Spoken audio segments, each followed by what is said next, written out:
ಈ ಮೇ ತಿಂಗಳ ಪ್ರಮುಖ ಪ್ರಚಲಿತ ಘಟನೆಗಳಲ್ಲಿ I have divided into different parts. First part ಅಲ್ಲಿ ನಾವು we shall talk about economy, that is ಅರ್ಥಶಾಸ್ತ್ರ. ಎರಡನೇ ಪಾರ್ಟ್ ಅಲ್ಲಿ we shall talk about science and technology. ಮೂರನೇ ಪಾರ್ಟ್ ಅಲ್ಲಿ we will talk about polity. ನಾಲ್ಕನೇ ಪಾರ್ಟ್ ಅಲ್ಲಿ ಕರ್ನಾಟಕ ಸ್ಪೆಸಿಫಿಕ್ ಮೈನ್ಯೂಟ್ ಇಶ್ಯೂಸ್ ನ ನೋಡ್ತಾ ಬರೋಣ. The first issue is Modi champions orange economy at waves. So ಇಲ್ಲಿ ವೇವ್ಸ್ ಅಂತಕ್ಕಂತ ರೀಸೆಂಟ್ಲಿ ಒಂದು ಸಮಿಟ್ ನಡೀತು, ಎಲ್ಲಿ ಮುಂಬೈಯಲ್ಲಿ. ವೆರಿ ವೆರಿ ಆಗುತ್ತೆ. ಯಾವುದೇ ಒಂದು ಗವರ್ನಮೆಂಟ್ ಒಂದು ಸಮಿಟ್ ನ ಸೆಟಪ್ ಆರ್ಗನೈಸ್ ಮಾಡಿತ್ತು ಅಂತ ಹೇಳಿದ್ರೆ it will become very very important. And each word which I tell in this video is hot favourite topic of all examinations. Sir ಹೆಂಗ್ ಹೇಳ್ತೀರಿ ನೀವು ಹೇಳಿದ್ದೆಲ್ಲ ಎಕ್ಸಾಮಿಗೆ ಹೆಂಗ್ favour?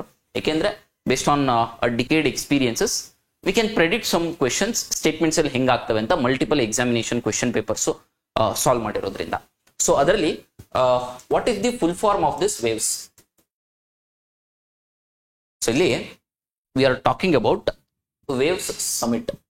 Okay, so waves full form ಏನು? World, audio, visual, entertainment summit. Sir full form ಗೊತ್ತಿರಬೇಕು. Okay, ಈಗ current affairs ಓದಬೇಕಾದ್ರೆ ಯಾವ್ದಾದ್ರು ಗವರ್ನಮೆಂಟ್ ಇನಿಷಿಯೇಟಿವ್ ಅಂಡ್ ಪದೇ ಪದೇ ನ್ಯೂಸ್ ಪೇಪರ್ ಅಲ್ಲಿ ಬರಬೇಕು, ಇಲ್ಲ ಎಕಾನಾಮಿಕಲ್ ಆಂಗಲ್, ಪೊಲಿಟಿಕಲ್ ಆಂಗಲ್ ಅಥವಾ ಸೋಷಿಯಲ್ ಆಂಗಲ್, ಯಾವ್ದಾದ್ರು ಮೂರು ಸ್ಪೆಸಿಫಿಕ್ ಅಲ್ಲಿ ಗೇಮ್ ಚೇಂಜರ್ ಆಗಿರ್ಬೇಕು, ಸ್ಟ್ರಾಟಜಿಕಲಿ ಇಂಪಾರ್ಟೆಂಟ್ ಇರಬೇಕು. ಅವಾಗಷ್ಟೇ ಆ ಎಕ್ಸಾಮ್ಸ್ ಅಲ್ಲಿ ಕೇಳುವಂತ ಚಾನ್ಸಸ್ ಜಾಸ್ತಿ ಇರುತ್ತೆ. ಅದ್ರ ಜೊತೆಗೆ ಅದ್ರ ಬೇಸಿಸ್ ಮೇಲೆ ಪ್ರೀವಿಯಸ್ ಎಕ್ಸಾಮ್ಸ್ ಅಲ್ಲೂ ಕೂಡ ಕೇಳಿರ್ಬೇಕು. ಈಗ ಯಾವ್ದೋ ಒಂದು ಐಲ್ಯಾಂಡ್ ಅಲ್ಲಿ ಯಾರನ್ನ ಒಬ್ಬನ ಅರೆಸ್ಟ್ ಮಾಡ್ಕೊಂಡ್ ಬಂದ್ರು ಅಂದಿದ ತಕ್ಷಣ ಐಲ್ಯಾಂಡ್ ಇಂಪಾರ್ಟೆಂಟ್ ಆಗಲ್ಲ. ಓಕೆ, ಎಕ್ಸಾಮ್ ಅಲ್ಲಿ ಕೇಳಬೇಕು. ಸೊ ಹಾಗಾಗಿ ಆ ಐಲ್ಯಾಂಡ್ ಸ್ಟ್ರಾಟಜಿಕಲಿ ಇಂಡಿಯಾಗೆ ಏನಾದ್ರು ಇಂಪಾರ್ಟೆಂಟ್ ಇದೆಯಾ, ಟೂರಿಸಂ ಆಕ್ಟಿವಿಟಿ ಇದೆಯಾ, ಅಥವಾ ಡಿಫೆನ್ಸ್ ಸೆಕ್ಟರ್ ಅಲ್ಲಿ ಏನಾದ್ರು ಗೇಮ್ ಚೇಂಜರ್ ಇದೆಯಾ, ಅಥವಾ ಇಂಡಿಯನ್ ಓಷನ್ ಅಲ್ಲಿ ಬೇರೆ ಯಾವ್ದಾದ್ರು ಕಂಟ್ರಿ ಅದನ್ನ ಇನ್ಫ್ಲೂಯೆನ್ಸ್ ಮಾಡಿ ಭಾರತದ ಆರ್ಥಿಕ ಇಂಟರ್ನಲ್ ಸೆಕ್ಯೂರಿಟಿಗೆ ಏನಾದ್ರು ತೊಂದರೆ ಮಾಡತಕ್ಕಂತಹ ಸನ್ನಿವೇಶಗಳಿದಾವ, ಅವಾಗ that island becomes very very important strategically. So ಆ ನಿಟ್ಟಿನಲ್ಲಿ wave summit is very very important. Exams ಅಲ್ಲಿ ಬರ್ತಾವ ಕ್ವಶನ್. ರೀಸೆಂಟ್ಲಿ ಬಿಮ್ಸ್ಟೆಕ್ ಹೇಳಿದ್ದೆ, ಆ ಸೆಕ್ಟರ್ ಸ್ಪೆಸಿಫಿಕ್ ಹೇಳಿದ್ದೆ, UPSC ಅಲ್ಲಿ ಪ್ರಿಲಿಮ್ಸ್ ಅಲ್ಲಿ ಕೇಳಿದ್ದಾರೆ ಕ್ವಶನ್. ಓಕೆ, ಸೊ ನಾವು ವೇವ್ಸ್ ಫುಲ್ ಫಾರ್ಮ್ ಗೊತ್ತಾಯ್ತು. ಯಾರು ಆರ್ಗನೈಸ್ ಮಾಡಿದ್ದು? Information and broadcasting ministry.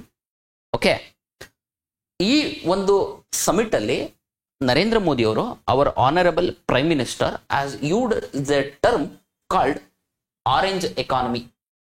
Sir ಏನ್ ಸರ್ ಇದು ಆರೆಂಜ್ ಎಕಾನಮಿ ಕೇಳ್ತಾರೆ ಎಕ್ಸಾಮ್ ಅಲ್ಲಿ. ನೀವು ಹೆಂಗೆ ನನಗೆ ಕೇಳೋದಕ್ಕೆ ಕ್ಯೂರಿಯಾಸಿಟಿ ಬಂತಲ್ಲ, ಹಂಗೆ ಎಕ್ಸಾಮ್ ಅಲ್ಲಿ ಆರೆಂಜ್ ಎಕಾನಮಿ ಅಂದ್ರೆ ಏನಂತ ಕೇಳ್ತಾರೆ. ಸ್ಟೇಟ್ಮೆಂಟ್ಸ್ ಅಲ್ಲಿ ಆಗುವಂತ ಚಾನ್ಸಸ್ ಜಾಸ್ತಿ ಇರ್ತವೆ.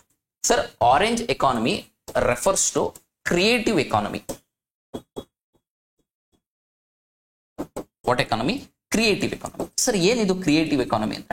ನನ್ನ ಇಂಟೆಲೆಕ್ಚುಯಲ್ ಪ್ರಾಪರ್ಟಿ, ನನ್ನ ಬುದ್ಧಿಯನ್ನ ಯೂಸ್ ಮಾಡಿಕೊಂಡು ಯಾವ್ದಾದ್ರು ಎಂಟರ್ಟೈನ್ಮೆಂಟ್ ಮೀಡಿಯಾ ಪರ್ಪಸ್ಗೋಸ್ಕರ ಅಥವಾ ಬೇರೆ ಯಾವುದಾದ್ರೂ ಆರ್ಥಿಕ ಇನ್ಪುಟ್ಗೋಸ್ಕರ if I do some economical activity that is known as creative economy. Sir more elaborately ಹೇಳಿ ಡೆಫಿನಿಷನ್. ಓಕೆ, ನಿಮ್ಮ ಮೇನ್ಸ್ ಅಲ್ಲಿ you can define this creative economy refers to economic activities that leverage creativity, culture and intellectual property to generate wealth and jobs. That's the definition. ಬೈಟ್ ಮಾಡ್ಬೇಕು definition. ನಿಮ್ mains ಅಲ್ಲಿ ಎಲ್ಲಾರು creative economy ಬರಿಬೇಕಿದೆ ಅಂತ ಹೇಳಿದ್ರೆ ಇಲ್ಲಿ ನೋಡಿ, refers to economic activities that leverage creativity, culture and intellectual properties to generate wealth and jobs. Generate wealth ಮತ್ತೆ jobs, that ಅಷ್ಟಿದ್ರೆ that is more than 5. ಇವಾಗ ಅರ್ಥ ಆಯ್ತು ಅಂತ ಅಂದ್ಕೊಂಡೀನಿ. ಅಂದ್ರೆ ಈಗ ಕ್ರಿಯೇಟಿವ್ ಏನ್ ಕ್ರಿಯೇಟ್ ಮಾಡ್ತೀವಿ? ಒಂದು ಮೂವಿನ ಡೈರೆಕ್ಟರ್ ಕ್ರಿಯೇಟ್ ಮಾಡಿ ಅದನ್ನ ಮಾರಿ ಅದ್ರ ಥ್ರೂ ಇನ್ಕಮ್ ಪಡಿತಾರೆ, ವೆಲ್ತ್ ಪಡಿತಾರೆ, ಜೊತೆಗೆ ಜಾಬ್ಸ್ ಜನರೇಟ್ ಆಗ್ತವೆ. So this economy is orange economy which is also known as creative economy. Sir first coin ಮಾಡಿದ್ಯಾರು ಟರ್ಮ್ ಇದು? I expect this question. ಯಾಕೆ the orange economy first coin ಮಾಡಿದ್ದು UNESCO website ನೋಡಿದ ತಕ್ಷಣ ಅಲ್ಲೆಲ್ಲೋ ಅಥವಾ ಗೂಗಲ್ ಮಾಡಿದ ತಕ್ಷಣ will get that UNESCO use the term ಅಂತ. ಯುನೆಸ್ಕೋ ಅಲ್ಲ, ಕೊಲಂಬಿಯಾದ ಪ್ರೆಸಿಡೆಂಟ್ ಮತ್ತು ಆಗಿನ ಕಲ್ಚರಲ್ ಮಿನಿಸ್ಟರ್ ಫೆಲಿಪಿ ಬ್ಯೂಟ್ರಾಗೋ. ಓಕೆ, ಫೆಲಿಪಿ ಬ್ಯೂಟ್ರಾಗೋ ಮತ್ತೆ Ivan ಡ್ಯೂಕೋ ಮರ್ಕಾಜೋ. These two people of Colombia coined the term called orange economy. Sir, by heart ಹೊಡಿಬೇಕಾ ನೇಮು? ಏನ್ ನೇಮ್ ಏನ್ ಬಯಟ್ ಹೊಡಿಬೇಡ್ರಿ, ಜಸ್ಟ್ ಹ್ಯಾವ್ ಅನ್ ಐಡಿಯಾ ಅಷ್ಟೇ. ಇಲ್ಲಿ ಇವರು ಕಲ್ಚರಲ್ ಮಿನಿಸ್ಟರ್ ಇದ್ರು, ಹಾಗಾಗಿ ಇವರು ಪ್ರೆಸಿಡೆಂಟ್ ಇದ್ರು. Ivan Duque Marquez, something related to that. Ivan Duque Marquez orange economy related ಅಂತ ಫೆಮಿಲಿಯರ್ ಇದ್ರೆ ಸಾಕು, ಸ್ಪೆಸಿಫಿಕಲಿ ಬೈಹಾರ್ಟ್ ಮಾಡೋ ಅವಶ್ಯಕತೆ ಇಲ್ಲ. ಹಾಗಿದ್ರೆ ಆರೆಂಜ್ ಎಕಾನಮಿ ಅಂದ್ರೆ ಏನಂತ ಗೊತ್ತಾಯ್ತು, ಕ್ರಿಯೇಟಿವ್ ಎಕಾನಮಿ ಅಂತ ಹೇಳಿ ಗೊತ್ತಾಯ್ತು. ಅದಾದ್ಮೇಲೆ ವೇವ್ಸ್ ಸಮಿಟ್ ಗೊತ್ತಾಯ್ತು, ಎಲ್ಲಿ ನಡೀತು, ಮುಂಬೈಯಲ್ಲಿ ನಡೀತು. Waves full form world audio visual entertainment summit of 2025, first summit which was set up organised in India. Now, this summit was based on 4 key thematic tracks. Sir, ಎಲ್ಲಾದ್ರೂ 4 key thematic tracks ನೋಡ್ಕೋಬೇಕಾ sir? Quantum computing, waves entertainment related, emerging ಏನೇನಿದಾವಲ್ಲ ಇದರಲ್ಲಿ specific ಆಗಿ ಸ್ವಲ್ಪ vertically ನೋಡ್ತಾ ಬರಬೇಕು. ಏನಿದೆ 4 key thematic tracks ಇದಾವೆ.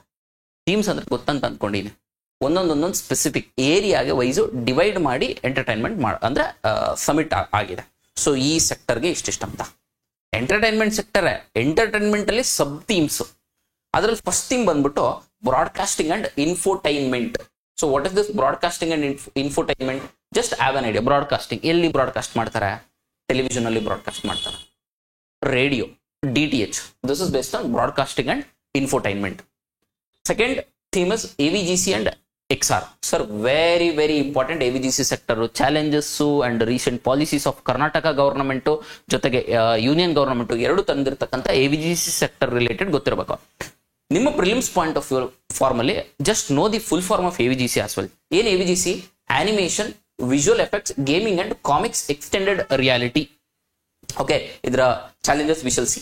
ನಾವು ಆನಿಮೇಷನ್ ಅಂದ್ರೆ ಎಲ್ರಿಗೂ ಗೊತ್ತಿದೆ, ವಿಜುವಲ್ ಎಫೆಕ್ಟ್ಸ್ ಅಂತ ಗೊತ್ತಿದೆ. ಆನಿಮೇಷನ್ ಅಂದ್ರೆ ಗೊಂಬೆ ಮಾಡೋದು, ವಿಜುವಲ್ ಎಫೆಕ್ಟ್ಸ್ ಅಂದ್ರೆ ಕಲರ್ಫುಲ್ ಆಗಿ ಗೊಂಬೆ ಕಾಣ್ತಾರ ತರ ಮಾಡೋದು, ಇದು ವಿಜುವಲ್ ಎಫೆಕ್ಟ್ಸ್. ಜೊತೆಗೆ ಸ್ಪೋರ್ಟ್ಸ್ ಅಂದ್ರೆ gaming, counter strike, PUBG, cricket ಅಂದ್ರೆ ಈ ಕಂಪ್ಯೂಟರ್ ಅಲ್ಲಿ ಗೇಮಿಂಗ್ ಆಡೋದು, ದಟ್ ಇಸ್ ಗೇಮಿಂಗ್.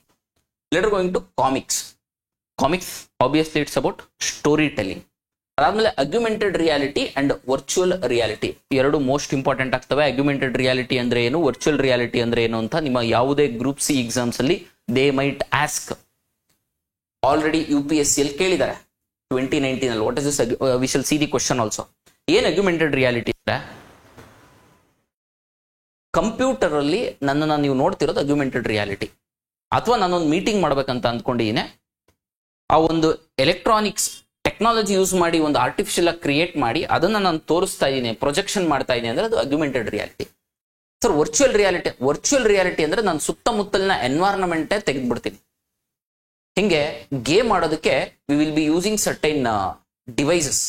ಆ ಡಿವೈಸ್ ಹಾಕೊಂಡ್ವಿ ಅಂತ ಹೇಳಿದ್ರೆ, ಅಥವಾ 3D ಗ್ಲಾಸಸ್ ತರ ಬರ್ತಾವಲ್ಲ, ಸೊ ಅದನ್ನ ಹಾಕೊಂಡ್ರಿ ಅಂತ ಹೇಳಿದ್ರೆ completely will feeling the environment of that game. ನಿಮ್ ಸುತ್ತಮುತ್ತ ಯಾವುದೋ ಎನ್ವೈರನ್ಮೆಂಟ್ ಇಲ್ಲ, ನಿಮ್ಮ ಸುತ್ತಮುತ್ತಲಿನ ಎನ್ವೈರನ್ಮೆಂಟ್ ನೇ ಚೇಂಜ್ ಮಾಡಿ ಹೊಸದಾಗಿ ಬಂದು virtual you will feel that is virtual reality. I hope you have got it. Virtual ರಿಯಾಲಿಟಿಗೂ ಮತ್ತೆ ಅಗ್ಯುಮೆಂಟೆಡ್ ರಿಯಾಲಿಟಿಗೂ ನಾನು ಡೈರೆಕ್ಟ್ ಆಗಿ ಇಲ್ಲಿ ನೋಡ್ತಾ ಇದ್ದೀರಾ ಅಂತ ಹೇಳಿದ್ರೆ ಅದು ಅಗ್ಯುಮೆಂಟೆಡ್ ರಿಯಾಲಿಟಿ. ಸರ್ ವರ್ಚುವಲಿ ಹೆಂಗ್ ನೋಡಕ್ಕಾಗುತ್ತೆ? ನಿಮ್ಗೊಂದು ಕನ್ನಡಕ ಕೊಡ್ತೀನಿ, ಆ ಕನ್ನಡಕ ಕೊಟ್ಬಿಟ್ಟು ನಮ್ಮ ಮನೇಲಿ ಬಂದು ಕೂರಿಸ್ಕೊಂಡು ಪಾಠ ಮಾಡ್ದಂಗೆ, ದಟ್ ಇಸ್ ವರ್ಚುವಲ್ ರಿಯಾಲಿಟಿ. ನಮ್ಮ ಮನೆ ಎನ್ವೈರನ್ಮೆಂಟ್ ಇರುತ್ತೆ ನಿಮಗೆ, ಅಥವಾ ನಮ್ಮ ಕ್ಲಾಸ್ ರೂಮ್ ಎನ್ವೈರನ್ಮೆಂಟ್ ಇರುತ್ತೆ. So that is virtual reality. Later going to metaverse. ಅಂದ್ರೆ ಇದೊಂದು ಒನ್ ಆಫ್ ದಿ ಯಾವುದು AVGC XR ಇಂಪಾರ್ಟೆಂಟ್ ಮೆಟಾವರ್ಸ್. ಹಂಗಂದ್ರೆ ಏನಂತ ಗೊತ್ತಿರ್ಬೇಕು. ಯಾವುದು ಮೆಟಾವರ್ಸ್ ಅಂದ್ರೆ? ಸರ್ ಮೆಟಾವರ್ಸ್ ಅಂದ್ರೆ ಹೈಲೈಟೆಡ್ ಆಫ್ ಅಂದ್ರೆ next version of virtual reality. 3 dimension ಅಂದಿದ ತಕ್ಷಣನೇ ನೀವು ಒಂದು ಮೂವಿ ಕೂಡ ಇದೆ, ಈ ಮಾರ್ವಲ್ ಸ್ಟುಡಿಯೋಸ್ ಅವ್ರದ್ದು. ಓಕೆ, ಕಂಪ್ಲೀಟ್ ಇವಾಗ ನಾನು ಇಲ್ಲಿದ್ದೀನಿ, ನನ್ನ ಜೊತೆ ಕಮ್ಯುನಿಕೇಶನ್ ಮಾಡ್ಬೇಕಂತ ಹೇಳಿದ್ರೆ you will feel me in your home. Sir ವರ್ಚುವಲ್ಗೂ ಅದಕ್ಕೂ ಎರಡು. ವರ್ಚುವಲ್ದು ನೆಕ್ಸ್ಟ್ ಫೇಸ್ ಇಸ್ ಮೆಟಾವರ್ಸ್ ಅಂತ ಹೇಳಿ ಕರಿಬೋದು. Later going to extended reality ಅಂದ್ರೆ ಮಿಕ್ಸ್ ಆಫ್ ಆಲ್, ಎಲ್ಲದನ್ನು ಅಗ್ಯುಮೆಂಟೆಡ್, ವರ್ಚುವಲ್ ರಿಯಾಲಿಟಿ, ಮೆಟಾವರ್ಸ್ ಮೂರನ್ನು ಮಿಕ್ಸ್ ಮಾಡ್ಕೊಂಡು ಬರೋದ extended reality. Another theme is digital media and innovation. Digital media ನಿಮ್ಗೆ ಗೊತ್ತಿದೆ ಅಂತ ಅನ್ಕೊಂಡಿನಿ, ಫೇಸ್ಬುಕ್, ಇನ್ಸ್ಟಾಗ್ರಾಮ್, ಇದೆಲ್ಲ ಡಿಜಿಟಲ್ ಮೀಡಿಯಾ. ಅದ್ರ ಜೊತೆಗೆ film industry obviously Wave Summit is very very important. Orange economy is going to generate, that is creative economy is going to generate $44.2 billion of economy by 2028 and going to create more than 8% of the jobs.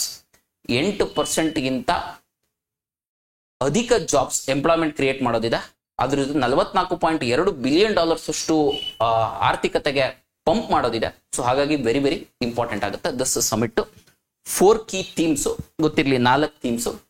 ಅದ್ರ ಜೊತೆಗೆ ಆಗ್ಯುಮೆಂಟೆಡ್ reality, virtual reality ಅಂದ್ರೆ ಗೊತ್ತಿರಲಿ, metaverse ಅಂದ್ರೆ ಗೊತ್ತಿರಲಿ, waves summit, waves full form ಗೊತ್ತಿರಲಿ, ಯಾವ ministry organise ಮಾಡಿದೆ ಅಂತ ಕೂಡ ಗೊತ್ತಿರಲಿ. Later this is virtual reality in Karnataka ಹಾಕಿ if you can look into this ಅಂದ್ರೆ. So there is one question based on this wave summit related. We shall try to answer. Consider the following statement with reference to the orange economy mentioned at Waves Summit. Okay? Yes. It refers to the economic activities driven by creativity, culture, technology such as media, design, film, animation and gaming. Okay? One statement. ಎರಡನೇದು, Waves stands for Women Advancement, Voices, Empowerment and Sustainability Summit. Third statement, India has officially adopted the orange economy as part of its Digital India mission under the Ministry of Electronics and Information Technology. I hope these are the standards of UPSC examination. ನಿಮಗೆ ಇದು ಓದಿದ ತಕ್ಷಣನೇ UPSC question ಪೇಪರ್ಗೂ ಇದಕ್ಕೂ most similar ಇದೆ ಅಂತ feel ಆಗುತ್ತೆ ಅಂತ ಅಂದ್ಕೊಂಡಿದ್ದೀನಿ. Sir, these questions will come in the examination. ಇವೇ ಕ್ವೆಶನ್ ಬರಲ್ಲ, ಇದ್ರ ಬೇಸಿಸ್ ಮೇಲೆ ಸ್ವಲ್ಪ ಚೇಂಜ್ ಮಾಡಿ ಬರ್ಬೋದು. ಯಾವ್ದಾದ್ರು ಒಂದು ಕರೆಂಟ್ ಅಫೇರ್ಸ್ ಓದ್ಬೇಕಾದ್ರೆ ನ್ಯೂಸ್ ಪೇಪರ್ ಅಲ್ಲಿ ಎಕ್ಸಾಮ್ ಆಂಗಲ್ ಅಲ್ಲಿ ಓದ್ಕೋಬೇಕು. ಯಾವುದೋ ಒಂದು ಐಲ್ಯಾಂಡ್ ಅಲ್ಲಿ ಯಾರನ್ನೋ ಒಬ್ಬನ ಅರೆಸ್ಟ್ ಮಾಡ್ಬಿಟ್ರು, ಅವ್ನ ಅರೆಸ್ಟ್ ಮಾಡಿದ ತಕ್ಷಣ ಐಲ್ಯಾಂಡ್ ಇಂಪಾರ್ಟೆಂಟ್ ಆಗಲ್ಲ. That island has to be strategically important for a country, ಅಂದ್ರೆ ಭಾರತಕ್ಕೆ. ಆ ಐಲ್ಯಾಂಡ್ ಅಲ್ಲಿ ಏನಾದ್ರು ಇನ್ವೆಸ್ಟ್ಮೆಂಟ್ ಆಗ್ತಿದ್ರೆ ಅಥವಾ ಯಾವ್ದಾದ್ರು ಮಿಲಿಟರಿ ಕೂಪ್ ಆಯ್ತು ಅಂತ ಹೇಳಿದ್ರೆ ಅದರಿಂದ ನಮ್ಮ ಭಾರತಕ್ಕೆ ಇಂಟರ್ನಲ್ ಸೆಕ್ಯೂರಿಟಿ ಇಶ್ಯೂಸ್ ಆಗ್ಬೋದು, ಟೂರಿಸಂ ಎಫೆಕ್ಟ್ಸ್ ಆಗ್ಬೋದು. ಈ ನಿಟ್ಟಿನಲ್ಲಿ ಆ ಐಲ್ಯಾಂಡ್ ಇಂಪಾರ್ಟೆಂಟ್ ಆಗುತ್ತೆ. ಅಥವಾ ಯಾವ್ದಾದ್ರು ಸಮಿಟ್ ಗವರ್ನಮೆಂಟ್ ಮಿನಿಸ್ಟ್ರಿ ಆರ್ಗನೈಸ್ ಮಾಡಬೇಕು, ಇಲ್ಲ ಯಾವುದೋ ಇನ್ಫೋಸಿಸ್ ಎಕ್ಸ್ಪೋ ಮಾಡ್ತೋ ಅಥವಾ ಜಾಬ್ ಮೇಳ ನಡೀತೋ, ಕೃಷಿ ಮೇಳ ಥೀಮು, ಜಾಬ್ ಮೇಳ ಥೀಮು, ಇವನ್ನೆಲ್ಲ ಓದ್ಕೊಂಡು ವರ್ಷಕ್ಕೆ 3 ಆಗ್ತವೆ. ಇವೆಲ್ಲ ಎಕ್ಸಾಮ್ಸ್ ಅಲ್ಲಿ ಕೇಳಲ್ಲ. This is very very important because this is done by the ministry of information and broadcasting by government. First summit and Microsoft, Meta, majority of the game changers of the world economy MNCs had attended this summit. So ಮೊದಲನೇ statement ನಿಮಗೆ ಹೋಗಿದ ತಕ್ಷಣ ಆ statement ಏನಾಗುತ್ತೆ correct ಅಂತ ಅನ್ಸುತ್ತೆ. Yes, one statement is right. But ಎರಡನೇ statement ಹೇಳಿದೀನಿ world audio visual entertainment summit. So ಎರಡನೇ ಸ್ಟೇಟ್ಮೆಂಟ್ ತಪ್ಪಾಗುತ್ತೆ, ಇದನ್ನು ಹೊಡೆದಾಕ್ರಿ. ನಾನ್ ನಿಮ್ಗೆ ಇಲ್ಲಿ ಎಕ್ಸಾಮ್ ಅಲ್ಲಿ ಸಾಲ್ವ್ ಮಾಡ್ತಕ್ಕಂಥ ಕ್ವೆಶನ್ ಹೆಂಗ್ ಸಾಲ್ವ್ ಮಾಡೋದಂತ ಕೂಡ ಹೇಳ್ಕೊಡ್ತೀನಿ. ಇಲ್ಲಿ ನೋಡಿ, ಥರ್ಡ್ ಸ್ಟೇಟ್ಮೆಂಟ್ ಓದಿದ ತಕ್ಷಣನೇ ಇಲ್ಲಿ ಏನಾಗ್ತಿದೆ, ಆರೆಂಜ್ ಎಕಾನಮಿ ಒಂದು term as part of its digital India mission and ministry of electronics and information technology. Facts ಮೂರು ಫ್ಯಾಕ್ಟ್ಸ್ ಇದಾವೆ. ಈ 3 ಫ್ಯಾಕ್ಟ್ಸ್ ಅಲ್ಲಿ ಯಾವ್ದಾದ್ರು ಒಂದು ಫ್ಯಾಕ್ಟ್ ನ ಚೇಂಜ್ ಮಾಡ್ಬಿಟ್ರು ಈಸಿಯಾಗಿ ಚೇಂಜ್ ಮಾಡಬಹುದು. ಸ್ಟೇಟ್ಮೆಂಟ್ ರಾಂಗ್ ಮಾಡ್ಬೇಕಂತ ಹೇಳಿದ್ರೆ ಆ ನಿಟ್ಟಲ್ಲಿ ಆಲ್ವೇಸ್ ಮಲ್ಟಿಪಲ್ ಫ್ಯಾಕ್ಟ್ಸ್ ಇತ್ತು ಸ್ಟೇಟ್ಮೆಂಟ್ ಅಲ್ಲಿ ಅಂತ ಹೇಳಿದ್ರೆ ಆ ಸ್ಟೇಟ್ಮೆಂಟ್ ನ ರಾಂಗ್ ಅಂತ ಕನ್ಸಿಡರ್ ಮಾಡ್ರಿ. ಮಲ್ಟಿಪಲ್ ಫ್ಯಾಕ್ಟ್ಸ್ ಇದ್ರೆ 2-3ಕ್ಕಿಂತ ಹೆಚ್ಚು ಫ್ಯಾಕ್ಚುಯಲ್ ಇನ್ಫಾರ್ಮೇಶನ್ ಸಿಕ್ತು ಅಂತ ಹೇಳಿದ್ರೆ ನಿಮಗೆ ಆ ಸ್ಟೇಟ್ಮೆಂಟ್ ಗೆ ಇನ್ಫಾರ್ಮೇಶನ್ ಗೊತ್ತಿದ್ರು ಗೊತ್ತಿಲ್ಲ ಅಂದ್ರೂ try to answer those questions. So ನಿಮಗೆ ಇವಾಗಿನ ಹೇಳಿದ್ದೀನಿ ನಾನು, ಇನ್ಫಾರ್ಮೇಶನ್ ಕೊಟ್ಟಿದ್ದೆ, ಇನ್ಫಾರ್ಮೇಶನ್ ಅಂಡ್ ಬ್ರಾಡ್ಕಾಸ್ಟಿಂಗ್ ಅಂತ ಹೇಳಿ. ಸೊ ಮೂರನೇ ಸ್ಟೇಟ್ಮೆಂಟ್ ಕೂಡ ತಪ್ಪಾಗುತ್ತೆ. ಹಾಗಾಗಿ only one, that is option D would be the correct answer. It is clear. Since ಇವಾಗ ಮಾತಾಡ್ತಿರ್ಬೇಕಾದ್ರೆ ನಾನು wave summit, 4 themes, augmented reality, virtual reality, metaverse ಇದ್ರ ಬಗ್ಗೆ ಮಾತಾಡಿದ್ದೆ. ನೀವು ನಿಮ್ಮ group C PSI exams prepare ಆಗ್ತಿರೋದ್ರಿಂದ ಮೋಸ್ಟ್ ಆಫ್ ದಿ ಈ ಎಕ್ಸಾಮ್ಸ್ ಅಲ್ಲಿ ಅಥವಾ KPSC ಎಕ್ಸಾಮ್ಸ್ ಅಲ್ಲಿ UPSC ಇಂದ CDS, CAPF, civil service question paper ಇಂದ ಡೈರೆಕ್ಟ್ ಬರ್ತಕ್ಕಂಥ ಕ್ವಶನ್ಸ್ ಇರ್ತಾವೆ. ಅದರಲ್ಲೂ current affairs related most important. So ಹಾಗಾಗಿ ಒಂದು 2024 ಕ್ವಶನ್ ತಗೊಂಡಿದ್ದೀನಿ. So which was asked on the ಅದ್ರ ಬೇಸಿಸ್ ಮೇಲೆ. Which one of the following words, phrases most appropriately used to denote an interoperable network of 3D virtual worlds? ಅಂದ್ರೆ ನನ್ನ word ನಿಮ್ word ಎರಡು integrate ಮಾಡ್ಕೊಂಡ್ರೆ ಅದು 3D virtual word, inter operable. Virtual ಅಂದ್ರೆ ನಿಮ್ಗೆ ಯಾವ್ದಾದ್ರು ಒಂದು ಕರ್ನಾಟಕ ಕೊಟ್ಬಿಟ್ರು ಡೈರೆಕ್ಟ್ ಆಗಿ ನನ್ನ ಫೀಲ್ ಮಾಡಿಸೋದು ವರ್ಚುವಲ್ ವರ್ಡ್. ಆ ಎರಡೂ ವರ್ಚುವಲ್ ವರ್ಡ್ ಇಂಟ್ರಾಕ್ಷನ್ ಮಾಡ್ತಿದ್, ನಾನು ಮಾತಾಡ್ಬೋದು, ನೀವು ಮಾತಾಡ್ತಿರ್ತಾರ. ಸೊ ದಟ್ ಇಸ್ ವಾಟ್ ಏನಂತ ಕೇಳ್ತಾರೆ. That can be access simultaneously by millions of users who can exert property rights over virtual items. So answer would be metaverse. I hope you got the definition. Update ಮಾಡ್ಕೊಳ್ರಿ metaverse ಅಂದ್ರೆ ಏನಂತ. ಈ metaverse AVGC XRದು ಒಂದು theme. ಈ AVGC XR is one of this theme of waves summit. Very very important. $44.2 billion ಅಷ್ಟು economy pump ಮಾಡೋದಿದೆ by 2028. One more question in your UPSC related to media and entertainment itself. State PCS ಅಲ್ಲಿ ಕೇಳ್ತಾರೆ question. ನಿಮ್ AE exams, assistant engineers, junior engineer, KPTCL, SS, CG ಯಾವ್ದಾದ್ರೂ exams ಬರೀರಿ. In the context of digital technologies for entertainment, consider the following statements. In augmented reality, a simulated environment is created and the physical world is completely shut down. ಅಂದ್ರೆ ನಿಮ್ಮ ಮುಂದೆ ಇರತಕ್ಕಂತ ಪ್ರಪಂಚ ಏನಿರುತ್ತಲ್ಲ ಅದನ್ನ completely shut down ಮಾಡಿ ಹೊಸ ಪ್ರಪಂಚ ಕರ್ಕೊಂಡು ಹೋಗುತ್ತಂತೆ. ಅದು ಅಗ್ಯುಮೆಂಟೆಡ್ ರಿಯಾಲಿಟಿ ಅಂತ ಹೇಳ್ತಿದ್ದಾರೆ. ಏನ್ ಹೇಳಿದೆ ಅಗ್ಯುಮೆಂಟೆಡ್ ರಿಯಾಲಿಟಿ ಅಂದ್ರೆ? ಅಗ್ಯುಮೆಂಟೆಡ್ ರಿಯಾಲಿಟಿ ಅಂದ್ರೆ ನನ್ನನ್ನು ನೀವು ಮೊಬೈಲಲ್ಲಿ ನೋಡ್ತಾ ಇದ್ದೀರಾ, ಇಲ್ಲಿ ನೋಡ್ರಿ, ಕೇಳ್ರಿ ಒಂಚೂರು, ಕರೆಕ್ಟ್ ಕನ್ಫ್ಯೂಷನ್ ಮಾಡ್ಕೋಬಾರದು. ವರ್ಚುವಲ್ ಅಂದ್ರೆ ಆ ವರ್ಡ್ ಗೊತ್ತಾಗಬೇಕು. ಕ್ರಿಯೇಟ್ ಮಾಡೋದು, ಆ ಎನ್ವೈರನ್ಮೆಂಟ್ ನೇ ಚೇಂಜ್ ಮಾಡೋದು, that is virtual. So augmented reality first statement wrong ಆಗುತ್ತೆ. ಎರಡನೇದು, in virtual reality images generated from a computer or projected on to real life objects or surroundings. ಹೇಳಿದ್ವಲ್ಲ, ಅದು ಅಂದ್ರೆ ಮೋಸ್ಟ್ ಆಫ್ ದಿ ಟೈಮ್ಸ್ ಈ ತರ statement ಮೇಲೆ question ಬಂದಾಗ feel happy you can answer easily. ಹೆಂಗ್ ಸರ್? ಹೆಂಗೆ ಅಂದ್ರೆ ಈ ತರ ಡೆಫಿನಿಷನ್ ಕೊಟ್ಟಾಗ ಅದಕ್ಕೆ ಹಾಕಿರತಕ್ಕಂಥ ಚಾನ್ಸಸ್ ಜಾಸ್ತಿ ಇರ್ತವೆ. ಸೊ ಹಾಗಾಗಿ 1 and 2 ತಪ್ಪಾಗುತ್ತೆ. 1 and 2 ಹೋಯ್ತು ಅಂದ್ರೆ C ಹೋಯ್ತಾಗುತ್ತೆ. ಸೊ ಹಾಗಾಗಿ ಆಪ್ಷನ್ B 3 and 4 ಕರೆಕ್ಟ್ ಆಗುತ್ತೆ. ಅಪ್ಡೇಟ್ ಮಾಡ್ಕೊಳ್ಳಿ. Augmented reality allows individuals to be present in the world and improve the experience using the camera of smartphone of PC. ಅಂದ್ರೆ ಮೊಬೈಲ್ ಅಲ್ಲಿ ಅದ್ರ ಮೇಲೆ ನೋಡಿ ಮಾಡೋದು ಅಗ್ಯುಮೆಂಟೆಡ್ ರಿಯಾಲಿಟಿ. ಅಂದ್ರೆ ಇಲ್ಲಿ ನೋಡಿ, ಇದಕ್ಕೂ ಮ್ಯಾಚೇ ಆಗ್ತಿಲ್ಲ ಸ್ಟೇಟ್ಮೆಂಟ್. ಇದನ್ನು ಓದಿದಾಗ ಸೊ ಹಾಗಾಗಿ ಈ ಎರಡು ಸ್ಟೇಟ್ಮೆಂಟ್ ಇಂಟರ್ಚೇಂಜ್ ಆಗಿದಾವೆ. ಮೂರನೇದು ಮತ್ತೆ ನಾಲ್ಕನೇದು ಕರೆಕ್ಟ್ ಆಗುತ್ತೆ. So virtual reality closes the world and transposes an individual providing complete immersion experience. Game ಮಾಡೋದಕ್ಕೆ I hope it is clear, ಅರ್ಥ ಆಯ್ತು ಅಂತ ಅನ್ಕೊಂಡಿನಿ. ಹಾಗಾಗಿ 3 ಮತ್ತು 4ನೇ ಸ್ಟೇಟ್ಮೆಂಟ್ ಕರೆಕ್ಟ್ ಆಗುತ್ತೆ. ಐ ಹ್ಯಾವ್ ಎನ್ ಐಡಿಯಾ ಏನ್ ಅಗ್ಯುಮೆಂಟೆಡ್ ರಿಯಾಲಿಟಿ ಅಂದ್ರೆ, ವರ್ಚುವಲ್ ರಿಯಾಲಿಟಿ ಅಂದ್ರೆ ನೋಟ್ಸ್ ಬರ್ಕೊಳ್ರಿ, ಇವೇ ಡೆಫಿನಿಷನ್ ಮಾಡ್ರಿ. ಯೂಟ್ಯೂಬ್ ಅಲ್ಲಿ ಒಂದ್ಸತಿ ಅಗ್ಯುಮೆಂಟೆಡ್ ರಿಯಾಲಿಟಿ ಅಂತ ಹೇಳ್ಬೇಕಿದ್ರೆ ಸಪ್ರೇಟ್ ಆಗಿ ಒಂದ್ಸತಿ ವಿಡಿಯೋ ನೋಡ್ರಿ. ಏನಂಗಂದ್ರೆ ಇಮೇಜ್ ತಲೆಯಲ್ಲಿ ಕರೆಕ್ಟ್ ಕೂರಿಸಿ. I hope it's clear the first issue. Going for the second issue. Sir, paper ಓದ್ತಾ ಇರ್ಬೇಕಾದ್ರೆ ನೋಡ್ಬೇಕು ಕರೆಕ್ಟ್ ಆಗಿ ಕರೆಂಟ್ ಅಫೇರ್ಸ್ ಪದೇ ನ್ಯೂಸ್ ಅಲ್ಲಿ ಬರ್ತಿರ್ಬೇಕು. ಹಂಗಿದ್ರೆ ಮಾತ್ರ ಎಕ್ಸಾಮ್ ಬರುತ್ತೆ. ಯಾವ್ದೋ ಒಂದು ನ್ಯೂಸ್ ಪೇಪರ್ ಅಲ್ಲಿ ಕಾರ್ನಲ್ಲಿ ಬಂದ್ಬಿಟ್ಟು ಅಥವಾ ಯಾವ್ದೋ XYZ ಯಾರೋ ಇಂಪಾರ್ಟೆಂಟ್ ಅಂದ್ರು ಮ್ಯಾಗ್ಝಿನ್ ಅಲ್ಲಿ ಬಂತಂತ ಅಂದಿದ ತಕ್ಷಣ ಅದು ಎಕ್ಸಾಮಿಗೆ ಬರಲ್ಲ. ಓವರ್ಲೋಡ್ ಮಾಡ್ಕೋಬೇಡಿ ಕಂಟೆಂಟ್. ಸರಿ, ಇಷ್ಟು ಓದಿದ್ರೆ ಸಾಕಮ್ಮ. ಮೇ ಮಂತ್ದು ಮೋಸ್ಟ್ ಇಂಪಾರ್ಟೆಂಟ್ ಓದ್ಕೊಂಡು ಹೋಗ್ರಿ. ಹಂಗೆ ನೀವು ಒಂದು ವರ್ಷದಲ್ಲಿ ಒಂದು 100 to 200 ಟಾಪಿಕ್ಸ್ ಸ್ಪೆಸಿಫಿಕ್ ಮಾಡ್ಕೋಬೇಕು. They should be strategically important. Each and every minute particle ನ ನೋಡ್ತಾ ಜೀವನ ಪೂರ್ತಿ ಓದಿದ್ರು ಮುಗಿಯಕ್ಕೆ ಹೋಗಲ್ಲ ಕರೆಂಟ್ ಅಫೇರ್ಸ್. ಸೊ ಹಾಗಾಗಿ going to IMF. Sir, recently there was a attack on India, Pahalgam attack. ಈ ಪಾಕಿಸ್ತಾನ ಟೆರರಿಸ್ಟ್ ಮಾಡಿರ್ತಕ್ಕಂಥ attack. Sir, every now and then the government officials also being criticized. ಯಾಕೆ ನೀವು IMF ಲೋನ್ ಕೊಡ್ತಿತ್ತಲ್ಲ ಪಾಕಿಸ್ತಾನಕ್ಕೆ, ಅದ್ರ ಎಗೇನ್ಸ್ಟ್ ವೋಟ್ ಮಾಡಲಿಲ್ಲ ಅಂತ ಹೇಳಿ. ಓಕೆ, ಸೊ ಆವಾಗ ನಿಮಗೊಂದು ಕ್ಯೂರಿಯಾಸಿಟಿ ಬರಬೇಕು, ವೋಟ್ ಯಾಕೆ ಇಂಡಿಯಾ ವೋಟ್ ಮಾಡ್ಬೋದಿತ್ತಲ್ವಾ, ಯಾಕೆ ವೋಟ್ ಮಾಡಿಲ್ಲ ಅಂತ. ಹಂಗಾಗಿ IMF ಕಾಂಟೆಕ್ಸ್ಟ್ ಇಂಪಾರ್ಟೆಂಟ್ ಆಗುತ್ತೆ. ಹಾಗಾಗಿ ಆ ಬೇಸಿಕ್ಸ್ ಚೆಕ್ ಮಾಡ್ತಾರೆ. ಕರೆಂಟ್ ಅಫೇರ್ಸ್ ಎಲ್ಲ get your basics right. Sir, what is this IMF and world bank ಎರಡೂ ಸಹ these are known Bretton wood twins. ನಾನು ಹೋಗ್ತೀನಿ ಆರ್ಟಿಕಲ್ ಹೋಗ್ತೀನಿ. ನಾನು ಫಸ್ಟ್ ಇಶ್ಯೂ ಏನಾಯ್ತು ಅಂತ ಗೊತ್ತಾಗಿದೆ. ಏನ್ ಇಶ್ಯೂ? IMF ಲೋನ್ ಕೊಡುತ್ತೆ. ಯಾವ್ಯಾವ ಕಂಟ್ರಿಗೆ?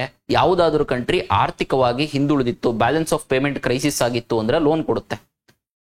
ಇಲ್ಲಿವರೆಗೂ ಪಾಕಿಸ್ತಾನಕ್ಕೆ 24 ಸತಿ ಕೊಟ್ಟಿದೆ. ಭಾರತಕ್ಕೆ 2 ಸತಿ ಕೊಟ್ಟಿದೆ. 1994 ಆದ್ಮೇಲೆ ನಾವು ಭಾರತ IMF ಅಲ್ಲಿ ಸಾಲ ಇಸ್ಕೊಂಡೇ ಇಲ್ಲ. ನಾವು ಲೆಂಡರ್ ಇದೀವಿ, ಅಂದ್ರೆ ನಾವು ಸಾಲ ಕೊಡ್ತೀವಿ ಬೇರೆ ಕಂಟ್ರಿಗಳಿಗೆ. And every now and then it has been in the news IMF. So ಹಾಗಾಗಿ IMF ಹೆಂಗೆ ಕಾನ್ಸ್ಟಿಟ್ಯೂಟ್ ಆಯ್ತು, ಅದ್ರಲ್ಲಿ ಲೋನ್ ಕೊಡೋದಕ್ಕೆ ಹೆಂಗ್ ವೋಟ್ ಹಾಕ್ಬೋದು, ಆ ಬೇಸಿಕ್ಸ್ ನ ಚೆಕ್ ಮಾಡ್ಕೊಂಡು 1-2-3 ಏನ್ ಇಂಪಾರ್ಟೆಂಟ್ ಫ್ಯಾಕ್ಟ್ಸ್ ಇದಾವೆ ಅದನ್ನ ನೋಡೋಣ. ಯಾವುದೇ ಇನ್ಸ್ಟಿಟ್ಯೂಷನ್ಸ್ ಇರಲಿ, ಅಷ್ಟಿದ್ರೆ ಸಾಕು. ಬ್ರಿಟನ್ ವುಡ್ ಟ್ವಿನ್ಸ್ ಅಂತ ಹೇಳಿ ಕರಿತೀವಿ, which was established in 1944 US ದಲ್ಲಿ ವಾಷಿಂಗ್ಟನ್ DC ಯಲ್ಲಿ ಹೆಡ್ ಕ್ವಾರ್ಟರ್ಸ್ ಇದೆ. IMF ಯಾವುದಾದರೂ ಒಂದು ಕಂಟ್ರಿ ಅವಾಗ ಮಾಡಿದ್ದು international bank for reconstruction and development. ಏನಿದು? ವರ್ಲ್ಡ್ ಬ್ಯಾಂಕ್ ನ ಒಂದು organ. There are 5 separate organs of World Bank. Initially it was International Bank for Reconstruction and Development. First World Bank ಇಂತ ಅದೇ ಇಟ್ಟಿದ್ದು IFBRD ಅಂತ. ವರ್ಲ್ಡ್ ಬ್ಯಾಂಕ್ ಮೆಂಬರ್ ಆಗಬೇಕು ಅಂದ್ರೆ IMF member ಆಗಲೇಬೇಕು. ಸರ್ IMF ಮೆಂಬರ್ ಆಗೋದು ಹೆಂಗೆ ಆಗಿದ್ರೆ, IMF ನೀವು ಹೋಗ್ಬಿಟ್ಟು ಸರ್ ನನ್ನ ಮೆಂಬರ್ ಮಾಡ್ಕೊಳ್ರಿ ಅಂತ ಯಾವ್ದಾದ್ರು ಒಂದು ದೇಶ ಹೇಳ್ತು ಅಂದ್ರೆ Bharat. India is one of the founding member of IMF. Statement ಅಲ್ಲಿ ಆಗ್ತವೆ, India is not a founding member of IMF. Wrong. India is the founding member of IMF. India is the founding member of IMF. ಹೆಂಗ್ member ಆಯ್ತು? ಈಗ ಒಂದು ಆರ್ಗನೈಸೇಷನ್ಗೆ ಅಥವಾ ನಮ್ಮ ಗ್ರೂಪಿಗೆ ಸೇರ್ಕೋಬೇಕಂದ್ರೆ ನೋಡಪ್ಪ ನಿನ್ ಪಾಲಿಷ್ಟು ಇಷ್ಟಿಷ್ಟು ಡಿವೈಡ್ ಮಾಡ್ಕೋತೀವಲ್ಲ, ಹಂಗೆ IMF it will allocate some quota to a country. ಒಂದು ಮೆಂಬರ್ ಆಗಿದ ತಕ್ಷಣನೇ ಏನ್ ಅಲೋಕೇಟ್ ಮಾಡುತ್ತೆ? ಕೋಟಾ ಅಲೋಕೇಟ್ ಮಾಡುತ್ತೆ. ಯಾವುದಕ್ಕೆ? ಯಾವುದಾದ್ರೂ ಒಂದು ಕಂಟ್ರಿ ಮೆಂಬರ್ ಆಯ್ತು ಅಂತ ಹೇಳಿದ್ರೆ, ಓಕೆ, ಈ ಕೋಟಾದಲ್ಲಿ ನಿಮಗೆ ವೋಟಿಂಗ್ ಪವರ್ ಎಷ್ಟಿರ್ಬೇಕೋ ನಿಮ್ಗೆ ಗೊತ್ತಾಗಿದೆ ಅಂತ ಅಂದ್ಕೊಂಡು. Quota is similar to that of reservation. ಇಷ್ಟಿಷ್ಟು ಪಾರ್ಟ್ ಸಮ್ ಅಂದ್ರೆ we cannot consider it to reservation also. ಇರ್ಲಿ, ಕೋಟಾ ಅಂದ್ರೆ I think you got it, ಅರ್ಥ ಆಗುತ್ತೆ ಅಂತ ಅನ್ಕೊಂಡು ಕೋಟಾ ಕಾಮನ್ ಸೆನ್ಸ್. ಇಷ್ಟು ಪಾರ್ಟ್ ನಂದು ಅಂತ, ಭಾರತದ ಇಷ್ಟು ಪಾರ್ಟು, US ಇಷ್ಟು ಪಾರ್ಟು, ಇಂಗ್ಲೆಂಡ್ ಇಷ್ಟು ಪಾರ್ಟು, ಶ್ರೀಲಂಕಾದ ಇಷ್ಟು ಪಾರ್ಟು, ಹಂಗೆ ಕೋಟಾ. ಈ ಕೋಟಾ ಏನೇನು ಡಿಸೈಡ್ ಮಾಡುತ್ತೆ? ವೋಟಿಂಗ್ ಪವರು, ಆಮೇಲೆ ಆಕ್ಸೆಸ್ ಟು IMF ಫೈನಾನ್ಸಿಂಗು, ಅಂದ್ರೆ ನಾನು ಎಷ್ಟು ಸಾಲ ತಗೋಬಹುದು ಅಂತ IMF ಇಂದ ಅಷ್ಟು. ಅದ್ರ ಜೊತೆಗೆ SDR ಅಲೋಕೇಶನ್ಸ್ ನ ಡಿಸೈಡ್ ಮಾಡುತ್ತೆ. ಇವು ಮೂರು ಗೊತ್ತಿರಬೇಕು ಕೋಟಾ. ಸರ್ ಈಗ ವೋಟಿಂಗ್ ಪವರು ನಾನು ಎಷ್ಟು ಸಾಲ ತಗೋಬಹುದು ಅಂತ ಡಿಟರ್ಮಿನ್ ಮಾಡುತ್ತೆ, ಜೊತೆಗೆ SDR ನ ಅಲೋಕೇಟ್ ಮಾಡುತ್ತೆ. ಸರ್ ಹಂಗಿದ್ರೆ SDR ಅಂದ್ರೆ ಏನು? SDR ಅಂದ್ರೆ ಏನಂತ ಹೇಳ್ತೀನಿ. ಹಂಗಿದ್ರೆ ಎವ್ರಿ ಕಂಟ್ರಿ ವಿಲ್ ಡಿಮ್ಯಾಂಡ್ ನನಗೆ 50% ಕೋಟಾ ಕೊಡ್ರಿ, 100% ಕೋಟಾ ಕೊಡ್ರಿ ಅಂತ ಡಿಮ್ಯಾಂಡ್ ಮಾಡ್ತಾರೆ. ಹಾಗಿದ್ರೆ ಆ ಕೋಟಾ ಯಾವ್ದ್ರ ಬೇಸಿಸ್ ಮೇಲೆ ಅಲೋಕೇಟ್ ಆಗುತ್ತೆ ಅಂತ ಹೇಳಿದ್ರೆ ಪ್ಯಾರಾಮೀಟರ್ಸ್. ಅಂದ್ರೆ ಆ ಯಾವುದಾದ್ರೂ ದೇಶದ GDP ಗಾತ್ರ ಎಷ್ಟಿದೆ, 50% GDP ಗಾತ್ರ ಎಷ್ಟಿದೆ. ಸರ್ ಇಲ್ಲೊಂದು ಸ್ವಲ್ಪ ಗಮನ ಕೊಟ್ಟು ಕೇಳಬೇಕು. ನಾವು ಎಂತ್ರ ಬಗ್ಗೆ ಮಾತಾಡ್ತಿದೀವಿ? IMF ಬಗ್ಗೆ. ಯಾಕೆ IMF ನ್ಯೂಸ್ ಅಲ್ಲಿ ಇದೆ? ಪಾಕಿಸ್ತಾನ್ ಅಗೇನ್ಸ್ಟ್ ಭಾರತ ವೋಟ್ ಮಾಡಬೇಕಿತ್ತು, ಯಾಕೆ ವೋಟ್ ಮಾಡಿಲ್ಲ ಅಂತಕ್ಕಂಥ ಮೀಡಿಯಾ ಕ್ವಶನ್ ಜೊತೆಗೆ ಅಪೋಸಿಷನ್ ಪಾರ್ಟಿ ಕ್ವಶನ್ಸ್ ಅದೆಲ್ಲ ಕ್ವಶನ್ ಆಗಿದೆ. ಹಾಗಿದ್ರೆ ವೋಟ್ ಮಾಡ್ಬೋದಾ? ವೋಟ್ ಮಾಡಕ್ಕಾಗಲ್ಲ. ಅಫಿಷಿಯಲ್ಸ್ ಹ್ಯಾವ್ ಟೋಲ್ಡ್ ದಟ್ ನಾವು ವೋಟ್ ಮಾಡಕ್ ಆಗಂಗಿಲ್ಲ, ವೋಟ್ ಮಾಡಕ್ ಬರಲ್ಲ, ವೋಟ್ ಎಗೇನ್ಸ್ಟ್ ವೋಟ್ ಮಾಡಕ್ ಬರಲ್ಲ, ಬಟ್ ನಾವು ವೋಟ್ ಹಾಕ್ದಂಗೆ ಇರ್ಬೋದು ಅಷ್ಟೇ ಅಂತ ಹೇಳಿ. ಹಾಗಾಗಿ ಎಕ್ಸಾಮಿಗೆ ಬಾರಿ ಇಂಪಾರ್ಟೆಂಟ್ ಆಗುತ್ತೆ. ಇಂಟರ್ನಲ್ ಸೆಕ್ಯೂರಿಟಿ ಇಶ್ಯೂ ಆಗುತ್ತೆ, ಇಂಟರ್ನ್ಯಾಷನಲ್ ಇನ್ಸ್ಟಿಟ್ಯೂಷನ್ ಇಶ್ಯೂ ಆಗುತ್ತೆ. ಭಾರತ ಫೌಂಡಿಂಗ್ ನಂಬರ್ ಹಾಗಾಗಿ ನೋಡ್ತಾ ಇದೀವಿ. ಹಾಗಾಗಿ ಕೋಟಾ ಬಗ್ಗೆ ಅರ್ಥ ಮಾಡ್ಕೋಬೇಕು. ಸರ್ ಕೋಟಾ ಏನೇನು ಡಿಸೈಡ್ ಮಾಡುತ್ತೆ? ವೋಟಿಂಗ್ ಎಷ್ಟು ಹಾಕ್ಬೇಕು, IMF ಫೈನಾನ್ಸಿಂಗ್ ಎಷ್ಟು ಸಾಲ ತಗೋಬಹುದು, ಅದ್ರ ಜೊತೆಗೆ SDR ಅಲೋಕೇಶನ್ ಎಷ್ಟಾಗುತ್ತೆ, ಸ್ಪೆಷಲ್ ಡ್ರಾಯಿಂಗ್ ರೈಟ್ಸ್ ಅಲೋಕೇಶನ್ ಎಷ್ಟಾಗುತ್ತೆ ಅಂತ. ಸರ್ ಈ ಕೋಟಾನ ಡಿಟರ್ಮೈನ್ ಮಾಡತಕ್ಕಂಥದ್ದು ಯಾವ್ದ್ರ ಫ್ಯಾಕ್ಟರ್ಸ್ ಬೇಸ್ ಮೇಲೆ? ಆ ದೇಶದ GDP ಗಾತ್ರ ಎಷ್ಟಿದೆ, ಆ GDP ಗಾತ್ರದ ಜೊತೆಗೆ ಓಪನ್ನೆಸ್ ಎಷ್ಟಿದೆ. ನೆಕ್ಸ್ಟ್ ಇದನ್ನ ಜಾಸ್ತಿ ಟು ಕಮ್ಮಿ, ಇನ್ಕ್ರೀಸಿಂಗ್ ಟು ಡಿಕ್ರೀಸಿಂಗ್ ಆರ್ಡರ್ ಗೊತ್ತಿರ್ಬೇಕಂದ್ರೆ ಯಾವ್ದಕ್ ಜಾಸ್ತಿ ವೈಟೇಜ್ ಇದೆ ಅಂತ ಕೂಡ ಗೊತ್ತಿರಬೇಕು. ಕೋಟಾ ಅಲೋಕೇಶನ್ ಅಲ್ಲಿ GDP ಗಾತ್ರ ಎಷ್ಟಿದೆ ಅಂದ್ರೆ, ಈಗ USA GDP ಗಾತ್ರ ₹100 ಇದೆ. ಎಕ್ಸಾಂಪಲ್ ಹೇಳ್ತೀನಿ, $100 ಬಿಲಿಯನ್, $1000 ಬಿಲಿಯನ್, ಎಷ್ಟು ಒಂದು ಎಕ್ಸಾಂಪಲ್ ಹೇಳ್ತೀನಿ. ಶ್ರೀಲಂಕಾ GDP ಗಾತ್ರ 50 ಇದೆ, ಭಾರತ GDP ಗಾತ್ರ 80 ಇದೆ. ಆಯ್ತಾ? ಹಾಗಾಗಿ ಯಾರಿಗೆ ಜಾಸ್ತಿ ಕೋಟಾ ಕೊಡ್ತಾರೆ? USA ಜಾಸ್ತಿ ಕೋಟಾ ಕೊಡ್ತಾರೆ, ಅದಾದ್ಮೇಲೆ ಭಾರತಕ್ಕೆ ಜಾಸ್ತಿ ಕೋಟಾ ಕೊಡ್ತಾರೆ, ಅದಾದ್ಮೇಲೆ ಶ್ರೀಲಂಕಾ. ಹಂಗೆ ಕೋಟಾ ಅಲೋಕೇಶನ್ ಮಾಡ್ತಾರೆ. ಓಕೆ, ಆ ಕೋಟಾ ಅಲೋಕೇಶನ್ ಮಾಡೋದಕ್ಕೆ ಬರೀ GDP ಒಂದೇ ಕನ್ಸಿಡರ್ ಮಾಡಲ್ಲ. GDP ಜೊತೆಗೆ ಆ ದೇಶದ ಓಪನ್ನೆಸ್ ಎಷ್ಟಿದೆ. ಸರಿ, ಏನ್ ದೇಶ ಓಪನ್ ಆಗಿರ್ಬೇಕಾ ಅಂತಲ್ಲ. Openness in the sense, are we following liberalisation, privatisation, LPG reforms ಆಯ್ತಲ್ಲ, ಗ್ಲೋಬಲೈಸೇಷನ್. ಅಂದ್ರೆ ಈಗ USA ಇಂದ ಯಾವ್ದಾದ್ರು ಕಂಪನಿ ಬಂದು ಭಾರತದಲ್ಲಿ ಯಾವ್ದಾದ್ರು ಒಂದು ಕಂಪನಿ ಸೆಟಪ್ ಮಾಡ್ಕೋಬೇಕಂತ ಹೇಳಿದ್ರೆ ಆ ದೇಶದಲ್ಲಿ ಪರ್ಮಿಷನ್ಸ್ ಇದೆಯಾ ಅನ್ನೋದನ್ನ ಚೆಕ್ ಮಾಡುತ್ತೆ. ಸರ್ ಇದೆಯಲ್ಲ ಪರ್ಮಿಷನ್ ಎಲ್ಲಾ ಸೆಕ್ಟರ್ಸ್ ಅಲ್ಲೂ ಕಂಪ್ಲೀಟ್ಲಿ ಫಾರಿನ್ ಡೈರೆಕ್ಟ್ ಇನ್ವೆಸ್ಟ್ಮೆಂಟ್ಸ್ ಇಲ್ಲ ಭಾರತಕ್ಕೆ. Defence there are certain restrictions. ನನಗೊಂದು ಭಾರತಕ್ಕೆ ಬಂದ್ಬಿಟ್ಟು ಒಂದು ಗನ್ ಮ್ಯಾನುಫ್ಯಾಕ್ಚರಿಂಗ್ ಕಂಪ್ನಿ ಓಪನ್ ಮಾಡ್ಕೋಬೇಕಂದ್ರೆ there are certain restrictions sir ಗನ್ನಿಗೆ ಮಾತ್ರ. ಅಂದ್ರೆ ನಾವು ಮುಂಚೆ 1991 ಏನು ಎಕನಾಮಿಕ್ ಕ್ರೈಸಿಸ್ ಆಯಿತು, LPG ರಿಫಾರ್ಮ್ಸ್ ಆಗ PV ನರಸಿಂಹರಾವ್ ಅವ್ರ ಕಾಲಕ್ಕಿಂತ ಮುಂಚೆ ಈಗ ಈಸ್ಟ್ ಇಂಡಿಯಾ ಕಂಪನಿ ಭಾರತಕ್ಕೆ ಬಂದು ಬಿಸ್ನೆಸ್ ಮಾಡ್ತೀವಿ ಅಂತ ತಾನೇ ಕಂಪ್ನಿ ಸೆಟಪ್ ಮಾಡಿ ಭಾರತದಲ್ಲಿ ಕೊಲೊನೈಸೇಷನ್ ಮಾಡಿದ್ದು. ಸೊ ಹಂಗಾಗಿ ನಾವು 1991 ಆಗೋವರೆಗೂ we had not given permission ಅಂದ್ರೆ ಬೇರೆ ಕಂಟ್ರೀಸ್ ಬಂದು ನಮ್ಮ ದೇಶದಲ್ಲಿ ಬಿಸ್ನೆಸ್ ಮಾಡೋದಕ್ಕೆ. ಆಮೇಲೆ ಅವರು ನೋಡ್ರಿ, ದುಡ್ಡಿತ್ತು ಅಂದ್ರೆ ರಾಜಕೀಯ ಕಂಟ್ರೋಲ್ ಮಾಡೋದು. Quality can be control through economy. Money is very very important. One runs the business can run the show. ಹಾಗಾಗಿ ಗವರ್ನಮೆಂಟ್ ಹ್ಯಾಡ್ ಸ್ಟ್ರಿಕ್ಟ್ ರೆಸ್ಟ್ರಿಕ್ಷನ್ಸ್.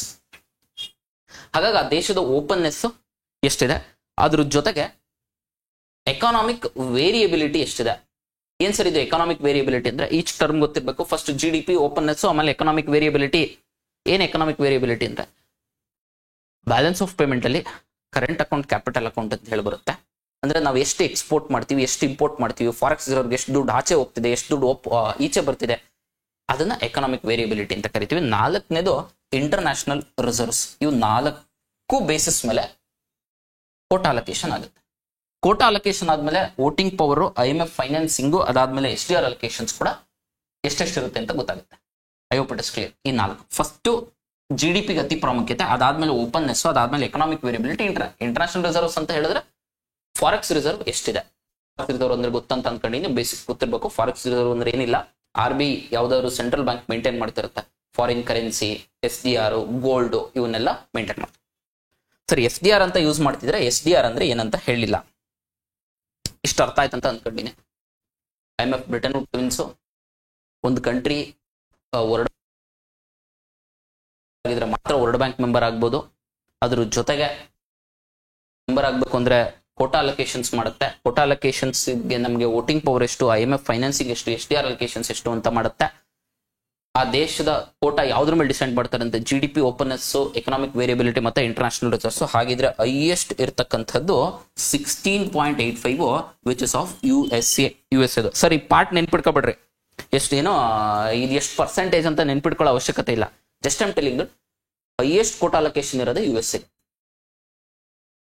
ಯಾವ್ದಾದ್ರೂ ಒಂದು ದೇಶ ಅದರಿಂದ ಲೋನ್ ತಗೋಬೇಕು ಅಥವಾ ಏನಾದ್ರೂ ಡಿಸಿಷನ್ ಮಾಡ್ಕೋಬೇಕು IMF ಇಂದ ಅಂತ ಹೇಳಿದ್ರೆ 85% ವೋಟ್ ಆಗಬೇಕು. 85% ವೋಟ್ ಆಗಬೇಕು. ಹಾಗಾಗಿ USAದು ಸಿನ್ಸ್ ಇಟ್ ಆಸ್ 16.45%, ನಿಮಗೆ ವೋಟ್ ಆಗದೆ 84% ಹಾಗಾಗಿ we can tell that USA vote ಹಾಕ್ಲಿಲ್ಲ ಅಂತ ಹೇಳಿದ್ರೆ ವೀಟೋ. ಅಂದ್ರೆ USA ಏನಾದ್ರೂ ಪರವಾಗಿ ನಿಂತಿಲ್ಲ ಅಂತ ಹೇಳಿದ್ರೆ, ಯಾವ್ದಾದ್ರು ಒಂದು ಕಂಟ್ರಿ ಡಿಸಿಷನ್ ಮಾಡ್ಬೇಕಂತ ಹೇಳಿದ್ರೆ ಡಿಸಿಷನ್ ಆಗಲ್ಲ. ಭಾರತಕ್ಕೆ ಎಷ್ಟು ಪರ್ಸೆಂಟ್ ಇದೆ, ಕಲೆಕ್ಟಿವ್ಲಿ ರೆಪ್ರೆಸೆಂಟ್ ಮಾಡ್ತಾರೆ 3.05%. ಯಾವ್ಯಾವುದು, ಶ್ರೀಲಂಕಾ, ಬಾಂಗ್ಲಾದೇಶ ಮತ್ತೆ ಇಂಡಿಯಾ, ಭೂತಾನ್, ಇವು 4 ಸೇರಿ 3.05% ಇದೆ.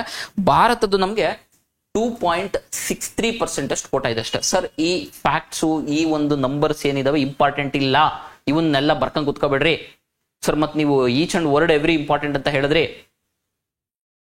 ಫ್ಲೋನಲ್ಲಿ ಹೇಳಿರ್ತೀವಿ ಎಲ್ಲದು ಇದಲ್ಲ. Just leave these things. ಯಾವುದು 2.63ನ ಬಿಟ್ಬಿಡ್ರಿ. ಐಡಿಯಾ ಇರಲಿ, USA ಜಾಸ್ತಿ ಇದೆ, ಇಂಡಿಯಾದು 2.6 ಇದೆ. ಇಂಡಿಯಾ ವೋಟ್ ಹಾಕಿಲ್ಲ ಅಂದ್ರು 85% ವೋಟ್ ಆಗ್ಬೇಕು, ಇನ್ನ 97% ವೋಟ್ ಹಾಕ್ತಾರೆ. ಸೊ IMF ಡಿಸಿಷನ್ಸ್ ಆಗ್ತವೆ, ಲೋನ್ ಆಗುತ್ತೆ. ಅದಕ್ಕೆ ಯಾಕೆ ಭಾರತ ಎಗೇನ್ಸ್ಟ್ ವೋಟ್ ಮಾಡಕ್ಕಾಗಲ್ಲ ಅಂತ ಹೇಳಿದ್ರೆ ದೇರ್ ಇಸ್ ನೋ ವೋಟ್. ಒಂದು ನೀವು ವೋಟ್ ಹಾಕ್ದಂಗಿರ್ಬೋದು, ಒಂದು ವೋಟ್ ಹಾಕ್ಬೇಕು, yes you can bail out ಅಂತ ಹೇಳಿ. ಸೊ ಹಾಗಾಗಿ it was not able to. ಸರಿ, SDR ಅಂದ್ರೆ ಏನಂತ ಹೇಳಿಲ್ಲ. ಈಗ SDR IMF ಅಲ್ಲಿ ಏನ್ ಡಿಸೈಡ್ ಆಗುತ್ತೆ, ಕೋಟಾ ಡಿಸೈಡ್ ಆಗುತ್ತೆ.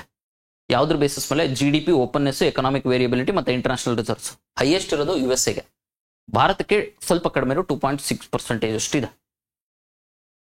ಈ ಒಂದು ಕೋಟಾ ಅಲೋಕೇಶನ್ ಆಗುತ್ತಲ್ಲ, ಅದು ನಮಗೆ ಸ್ಪೆಷಲ್ ಡ್ರಾಯಿಂಗ್ ರೈಟ್ಸ್ ಅಲ್ಲಿ ಆಗುತ್ತೆ. ಏನಿದು, this is known as paper gold. ಯಾಕೆ ಪೇಪರ್ ಗೋಲ್ಡ್ ಅಂತೀವಿ, 1969 ಅಲ್ಲಿ ಇದನ್ನ ಕ್ರಿಯೇಟ್ ಮಾಡಿದ್ರು. ಯಾವ್ದನ್ನ, ಸ್ಪೆಷಲ್ ಡ್ರಾಯಿಂಗ್ ರೈಟ್ಸ್. ಏನಿದು, it's IMF currency. It's clear, IMF currency. 1973 fixed exchange rate system ಇತ್ತು. Bretton wood system where exchange rate ಗೋಲ್ಡ್ಗೆ ಡಾಲರ್ಗೆ ಇದು ಮಾಡಿ, that was failed. Nixon president ಇದ್ದಾಗ Triffin dilemma fixed exchange rate system failed. So that's not the issue year. SDR is called us paper gold. SDR ಏನಿದು IMF ನ ಒಂದು currency, IMF they currency. Okay, so not physical form ಅಲ್ಲಿ ಇರಲ್ಲ, paper gold ಅಂತ ಕರಿತೀವಿ. Special drawing rights. ಈ special drawing rights ಅಲ್ಲಿ ನಿಮ್ಗೆ ಕೋಟಾ ಅಲೋಕೇಶನ್ ಮಾಡ್ತಾರೆ.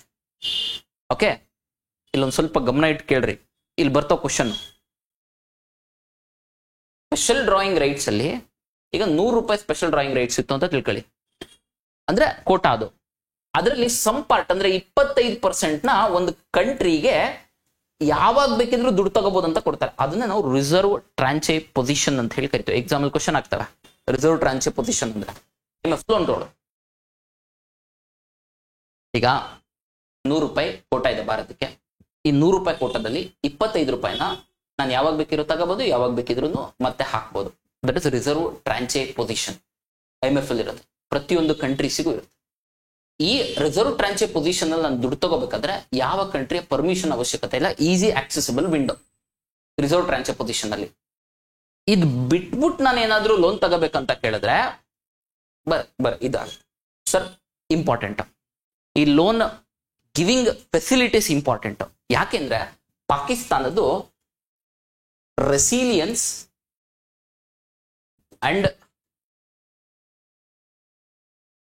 ಸಸ್ಟೈನಬಿಲಿಟಿ ಫೆಸಿಲಿಟಿ ಇದರ ಅಂಡರ್ ಲೋನ್ ತಗೋತಾ ಇದೆ.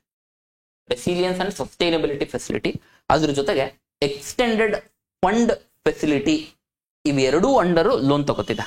ಹಾಗಾಗಿ ಈ ಲೋನಿಂಗ್ ಟೂಲ್ಸ್ ಇಂಪಾರ್ಟೆಂಟ್ ಆಗ್ತವೆ. ಯಾವ್ಯಾವುದು ಲೋನಿಂಗ್ ಟೂಲ್ಸ್? ಒಂದು ಕನ್ಫಿಷನಲ್ ಲೋನಿಂಗ್ ಟೂಲ್ಸ್ ಇದಾವೆ, ನಾನ್ ಕನ್ಫಿಷನಲ್ ಲೋನಿಂಗ್ ಟೂಲ್ಸ್ ಇದಾವೆ. ಯಾವ್ದ್ರದ್ದು? IMF. ಕನ್ಫಿಷನಲ್ ಅಂತ ಹೇಳಿದ್ರೆ ಯಾವ್ದಾದ್ರು ಒಂದು ಕಂಟ್ರಿ ಆ ವಿಂಡೋ ಥ್ರೂ, ಅಂದ್ರೆ ಅದೊಂದು ಟರ್ಮ್ ಯೂಸ್ ಮಾಡಿ, ಈಗ repo rate, reverse repo rate, bank rate ಅಂತ ಹೇಳಿ ಯೂಸ್ ಮಾಡ್ತೀವಲ್ಲ, ಆ ತರ ಆ ಒಂದು ಕಂಡೀಷನ್ ಕನ್ಫಿಷನಲ್ ಅಂತ ಹೇಳಿದ್ರೆ ವಿತೌಟ್ ಆ ಟೂಲ್ ಅಂಡರ್ ಏನಾದ್ರು ನಾನು ಲೋನ್ ತಗೊಂಡೆ ಅಂತ ಹೇಳಿದ್ರೆ ಇಂಟ್ರೆಸ್ಟ್ ಚಾರ್ಜ್ ಮಾಡಲ್ಲ. That is concessional. ಯಾವ್ದಕ್ಕೆ? ಲೋ ಇನ್ಕಮ್ ಕಂಟ್ರೀಸ್ಗೆ. According to IMF, India is not a low income country, ಅಂದ್ರೆ ಲೀಸ್ಟ್ ಡೆವಲಪ್ಡ್ ಕಂಟ್ರೀಸ್ಗೆ ಅಂದ್ರೆ ಬಡ್ಡಿನೇ ತಗೊಳಲ್ಲ, ಹಂಗೆ ಸಾಲ ಕೊಡ್ತವೆ. ಯಾವ್ಯಾವುದು? Extended credit facility, rapid credit facility, standard credit facility. These are concessional. Just have an idea. ಈ ಕ್ರೆಡಿಟ್ ಫೆಸಿಲಿಟಿ ಕ್ವಶನ್ ತೋರಿಸ್ತೀನಿ ಹೆಂಗೆ ಕೇಳ್ತಾರೆ ಅಂತ. ಇಲ್ಲಿ ನೋಡ್ರಿ, ಹಿಂಗಂದ್ರೆ ಏನಂತ ಗೊತ್ತಿರಲಿ. ಏನಿದು? ಒಂದು IMF ಒಂದು tool. Credit facility, rapid credit facility, extended credit facility, ಇವೆಲ್ಲ. ಅದ್ರ ಜೊತೆಗೆ we have extended fund facility, stand by arrangement. ಯಾವ್ದಾದ್ರು ಒಂದು ಲೋನಿಂಗ್ ಟೂಲ್ಸ್ ಈ ತರ ವರ್ಡ್ ಕೇಳಿದ್ರಿ ಅಂತ ಹೇಳಿದ್ರೆ that is related to IMF ಅಂತ ಹೇಳಿ. ಅದ್ರ ಜೊತೆಗೆ just have an idea sir, world bank ಯಾವುದಾದ್ರೂ ಒಂದು ಕಂಟ್ರಿಯ ಪಾವರ್ಟಿ ಎಲಿವೇಶನ್ಗೆ, ಡೆವಲಪ್ಮೆಂಟಿಗೆ ಲೋನ್ ಕೊಡುತ್ತೆ. ಬಟ್ ಈ IMF ಲೋನ್ ಕೊಡೋದು ಯಾವುದಕ್ಕೆ ಅಂತ ಹೇಳಿದ್ರೆ ಆರ್ಥಿಕ ಪರಿಸ್ಥಿತಿಯನ್ನ ಹದಗೆಟ್ಟಿದ್ದು ಅಂತ ಹೇಳಿದ್ರೆ ಅದನ್ನ ಇಂಪ್ರೂವೈಸ್ ಮಾಡೋದಕ್ಕೋಸ್ಕರ ಲೋನ್ ಕೊಡ್ತಂದ್ರೆ it will be from IMF. I hope it is clear. Extended fund facility, rapid credit facility, standard credit facility, extended fund facility. Extended fund facility ಇದೆ, ಎಕ್ಸ್ಟೆಂಡೆಡ್ ಕ್ರೆಡಿಟ್ ಫೆಸಿಲಿಟಿ ಕೂಡ ಇದೆ. ಅದ್ರ ಜೊತೆಗೆ resilience and sustainability facility, these are important. ಅದ್ರ ಜೊತೆಗೆ rapid financing instrument is also important. These ಏನಿವು? ಇವೆಲ್ಲ IMF loan ಕೊಡ್ತಕ್ಕಂಥ ಟೂಲ್ಸ್. ಒಂದೆರಡು UPSC ಕ್ವೆಶನ್ಸ್ ತಗೊಳ್ಳೋಣ, IMF ರಿಲೇಟೆಡ್ ಹೆಂಗೆ ಕೇಳಿದ್ದಾರೆ ಅಂತ. So it will help your preparation. IMF news ಅಲ್ಲಿ ಇತ್ತಂದ್ರೆ ಯಾವ ಆಂಗಲ್ ಅಲ್ಲಿ ಓದ್ಕೋಬೇಕಂತ. Recently, which one of the following currencies has been proposed to be added to the basket of IMF's SDR? ಇವಾಗ ನಾವು ಮಾತಾಡೋದಲ್ರಪ್ಪ, ಯಾವುದು? SDR. SDR is special drawing rights. ಈ special drawing rights ಒಂದು weightage ಕೊಡಬೇಕು. ಅಂದ್ರೆ $1 ಎಷ್ಟು ಕೊಡಬೇಕು, $1 ಎಷ್ಟು ಕೊಡ್ಬೇಕಂತ ಹೇಳಿ ಅದಕ್ಕೊಂದು ವೆಯ್ಟೇಜ್ ಇರ್ಬೇಕಲ್ಲ. ಆ ವೆಯ್ಟೇಜ್ ಯಾವುದು? ಆ ಬ್ಯಾಸ್ಕೆಟ್ ಆಫ್ ಕರೆನ್ಸಿದು ಮೀನ್ ಆವರೇಜ್ ತಗೋತಾರೆ. ಅಂದ್ರೆ ಒಂದು ಸ್ವಲ್ಪ ಕರೆನ್ಸಿನ ಮಿಕ್ಸ್ ಮಾಡ್ಬಿಟ್ಟು ಅದ್ರದ್ದು ಸರಾಸರಿ ಎತ್ತದು. ಒಂದೊಂದಕ್ಕೆ ಒಂದೊಂದು ವೆಯ್ಟೇಜ್. ಯಾವುದು ಫಸ್ಟ್? Obviously dollar first. ಗೊತ್ತಿರುವ ಆಬ್ವಿಯಸ್ಲಿ ಡಾಲರ್ ತಾನೆ. ನೆಕ್ಸ್ಟ್ ಹೇಳ್ರಿ, ನೆಕ್ಸ್ಟ್ ಯಾವ್ದಿರುತ್ತೆ? 99%. Euro will be the next. SDRದು. So yeah, euro will be next. ಅದಾದ್ಮೇಲೆ ರೆನ್ಮಿನ್ಬಿ. ರೆನ್ಮಿನ್ಬಿ ಇಸ್ ಚೀನಾದು yuan which was added in 2016. ಅದೇ ಕ್ವೆಶನ್ ಇರೋದು, ಬಟ್ ವೆಯ್ಟೆಡ್ ಆವರೇಜ್. ಅದ್ರ ಜೊತೆಗೆ ಎನ್ ಇದೆ, ಆಮೇಲೆ ಪೌಂಡ್ ಇದೆ. ಈ 5 ಕರೆನ್ಸಿನ ಒಂದು ಬಾಸ್ಕೆಟ್ ಅಲ್ಲಿ ಹಾಕಿ ಆವರೇಜ್ ತೆಗೆದು ಅದರ average special drawing rates weightage 5 currency ಗೊತ್ತಿರಬೇಕು. ಎಸ್ ಡಿ ಆರ್ ಗೆ ಯಾವ್ದಕ್ಕೆ ಆಡ್ ಆಗಿದೆ? Renminbi last time add ಆಗಿದ್ದು 2016 ಅಲ್ಲಿ. Just have an idea. ಆರಿಗಾ I hope it's clear. Going to one more. Sir ಯಾಕೆ ಫಂಡ್ ಫೆಸಿಲಿಟೀಸ್ ನ ಹೇಳಿದ್ರಿ ಅವನ್ನ ಇದು ಮಾಡ್ಕೋಬೇಕಂದ್ರೆ this was in 2022. Rapid financing instrument and rapid credit facility are related to the provisions of lending. Which one of the following? Obviously ಯಾವ್ದಿರುತ್ತೆ? International monetary fund.